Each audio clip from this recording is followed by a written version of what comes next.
नमस्कार साथियों, मेरा नाम संजय झा है और आप देख रहे हैं YouTube channel Sanjay Jha speaks. साथियों, आज हम बात करते हैं अपने विदेश मंत्री एस जयशंकर की। एक बार फिर एस जयशंकर ने एक तरफ जहां अमेरिका को खुश किया है, वहीं चीन भी उनसे गदगद है। अब सवाल ये है कि आखिर ऐसा उन्होंने क्या किया। भारत को लेकर के, भारत के स्टैंड को लेकर के, भारत के किसी बयान को लेकर के चीन भी गदगद हो और अमेरिका भी गदगद हो। ये इसको आप समझिए, इसकी गंभीरता को समझिए और इसे समझने की कोशिश कीजिए। दोस्तों, आप जानते हैं कि 2 दिन पहले हमारे विदेश मंत्री वहां गए, रसिया गए हैं और रसिया में उन्होंने अपने काउंटर पार्ट यानी वहां के जो विदेश मंत्री है सर्गेई लावरोव, उनसे उन्होंने डायलॉग किया है। 2+1+1 डायलॉग यानी फेस टू फेस डायलॉग हुआ है, 1 to 1। और उसमें कई मुद्दे उठे, जिसमें यूक्रेन का भी मुद्दा था, जिसमें द्विपक्षीय मुद्दे भी थे, अंतर्राष्ट्रीय मुद्दे भी थे और कारोबार के मुद्दे भी थे और ऊर्जा के मुद्दे भी थे। दोस्तों, इस डायलॉग के बीच एस जयशंकर साहब ने जब वहां संयुक्त प्रेस कॉन्फ्रेंस हुई तो उसमें उन्होंने कहा कि भारत रूस से तेल खरीदना जारी रखेगा। ऊर्जा के क्षेत्र में भारत का रूस के साथ जो कमिटमेंट है, जो एग्रीमेंट है, उस पे पीछे नहीं हटेगा, वो चलता रहेगा। जैसा कि आप जानते हैं कि जब से यूक्रेन पे रूस का आक्रमण हुआ, उसके बाद से भारत पे दबाव है कि आप रूस से सारे कारोबारी रिश्ते खत्म करो, क्योंकि अमेरिका ने और यूरोपियन कंट्री ने रूस पे कई तरह के प्रतिबंध लगा रखे हैं। लेकिन भारत ने इन प्रतिबंधों की परवाह किए बगैर रूस से अपने रिश्ते कायम रखे, खास करके कारोबारी रिश्ते। और जब एस जयशंकर साहब परसों गए थे वहां रसिया में, और जब उसके बाद जब उन्होंने कल यानी मंगलवार को जब उनका स्टेटमेंट आया, ज्वाइंट प्रेस कॉन्फ्रेंस में जब उनका स्टेटमेंट आया, उसके बाद से पता नहीं क्यों उस स्टेटमेंट को अमेरिका अपने पक्ष में देख रहा है। यानी उसका जो यूक्रेन और रूस की लड़ाई को लेकर के जो अमेरिका का स्टैंड है, उसको अपने पक्ष में देख रहा है और चीन इसे रूस के पक्ष में देख रहा है। और चीन ने भारत की बहुत तारीफ की है। पहले हम चीन पे चलते हैं, चीन ने क्या कहा है। दोस्तों, चीन का ग्लोबल टाइम्स जो वहां का अखबार है, वो समझिए कि एक तरह से चीन की सरकार का माउथपीस है, चीन का प्रवक्ता है वो। और उस ग्लोबल टाइम्स ने लिखा है कि भारत की विदेश नीति बिल्कुल स्वतंत्र है और वो पश्चिमी देशों से आगे निकल जाएगा। और उन्होंने अपने चीन का जो आज का जो अंक है, उसमें भारत के विदेश मंत्री एस जयशंकर के जो बयान हुए हैं, उस पे चीन ने कहा है कि मॉस्को में रूसी विदेश मंत्री सर्गेई लावरोव से मुलाकात के दौरान एस जयशंकर ने जो बयान दिया है वो कि रूस से तेल खरीदने को लेकर के भारत अपना स्टैंड पीछे नहीं हटाएगा और तेल खरीदता रहेगा। तो इस पे लगातार जो दबाव बनाया जा रहा था, उसको लेकर के चीन ने स्टेटमेंट दिया है। जयशंकर के बयान की तारीफ करते हुए ग्लोबल टाइम्स ने लिखा है कि भारत एक स्वतंत्र कूटनीति वाला देश है जो दुनिया भर में अपना प्रभाव बढ़ाने की खातिर अपने दरवाजे खोल रहा है। दोस्तों, ये चीन का स्टेटमेंट है कि भारत एक स्वतंत्र कूटनीति वाला देश है जो दुनिया भर में अपने प्रभाव को बढ़ा रहा है। अब समझिए कि चीन, जो कि आज भारत का अगर हम दुश्मन कहें तो कोई अतिशयोक्ति नहीं होगी, और दुश्मन में भी दुश्मन नंबर 1 हम चीन को कह सकते हैं। खास करके लद्दाख और अरुणाचल प्रदेश में उसने जो हिमाकत की है, उसके बाद जब अमेरिका को आंखें दिखाने की बात आई तो चीन भारत के पक्ष में आ गया है। और उसने ये लिखा है कि हम यह उम्मीद की जा सकती है कि भारत का व्यापक अंतर्राष्ट्रीय प्रभाव अमेरिका को छोड़कर कई पश्चिमी देशों से आगे निकल जाएगा। यानी भारत का जो कूटनीतिक जो विदेश नीति है, जो स्वतंत्र विदेश नीति है, उसके कारण भारत सभी यूरोपियन देशों से, अमेरिका से आगे निकल जाएगा। ये चीन भविष्यवाणी कर रहा है।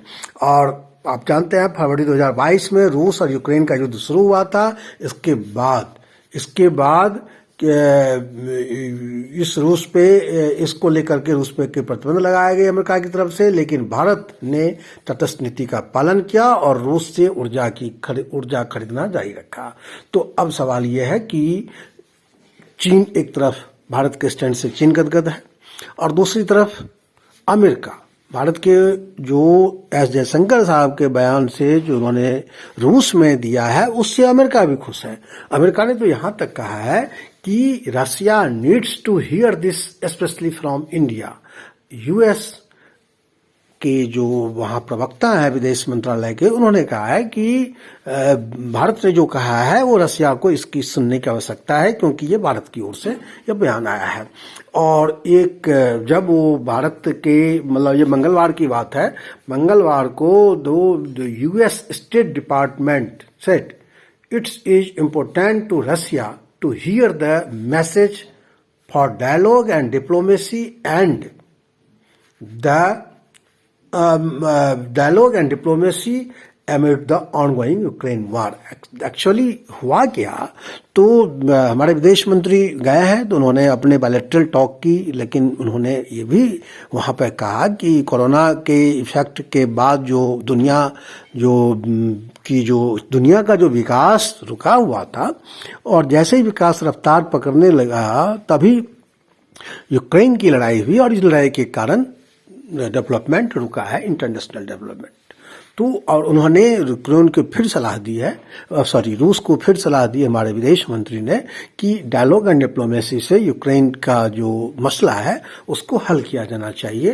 दोस्तों, तो इस पे नीड प्राइस जो प्रवक्ता हैं वहाँ के स्टेट डिपार्टमेंट के, उन्होंने कहा है कि we have had a number of उन्होंने ये कहा कि ये जो बयान है विदेश मंत्री ने, जो भारत के विदेश मंत्री ने जो रशिया में जो कुछ भी कहा है वो उन्होंने वही बयान है जो भारत के प्रधानमंत्री नरेंद्र मोदी ने जब यूएन मीटिंग हुई थी, जो जनरल असेंबली की जब मीटिंग हुई थी, तो विदेश मंत्री ने, हमारे प्रधानमंत्री ने जो कहा था उसका ही मतलब एक तरह से ये है, मतलब रिफ्लेक्ट कर रहा है। यानी भारत ने फिर रूस से कहा है कि तुम लड़ाई छोड़ो और तुम जो है डायलॉग की टेबल पे आओ, बातचीत से इस मसले को सुलझाओ।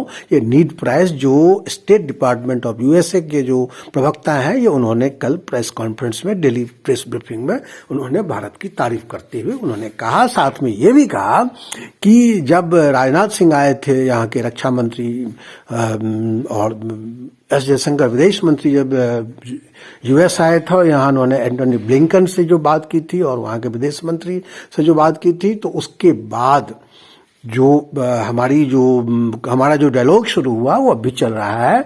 और उन्होंने ये कहा, नीड प्राइस ने ये कहा कि भारत के साथ हम अपने रिश्ते सुधारना चाहते हैं और उसको जस्टिफाई करते उन्होंने ये कहा कि साथ में ये भी कहा कि भारत अमेरिका के रिश्ते तभी सुधर सकते हैं जब भारत रूस के साथ अपने रिश्ते खत्म करेगा। और साथ में ये कहा कि जब भारत और रूस के रिश्ते बहुत पुराने हैं और शीत युद्ध के समय के हैं, तो भारत की मजबूरी ये है कि वर्षों में जो रिश्ते डेवलप हुए हैं, जो रिलेशनशिप दोनों के बीच बने हैं, वो इतना जल्दी खत्म नहीं होगा। लेकिन साथ में उन्होंने ये अपने आप को जस्टिफाई किया है कि आज की तारीख में स्थितियां बदल चुकी है और भारत को रूस से रिश्ते खत्म करके अमेरिका की तरफ दोस्ती का हाथ बढ़ाना चाहिए, क्योंकि रूस न तो ऊर्जा के क्षेत्र में विश्वसनीय है कि भारत की मदद कर सके और न ही सुरक्षा के क्षेत्र में विश्वसनीय है कि भारत को उचित लाभ पहुंचा सके।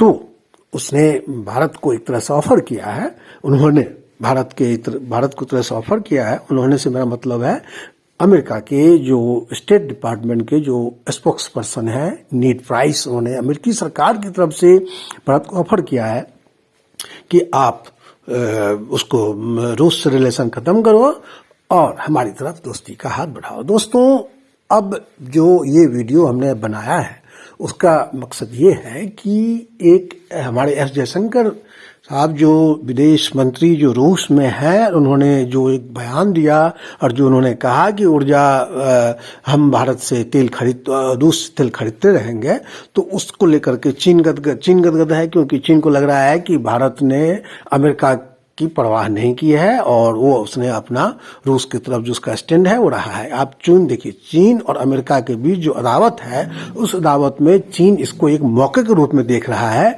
कि भारत को जो अमेरिका चाह रहा है कि मेरी तरफ आए, वो भारत उसकी तरफ जाने के लिए तैयार नहीं है और इससे चीन अपने पक्ष में मान रहा है।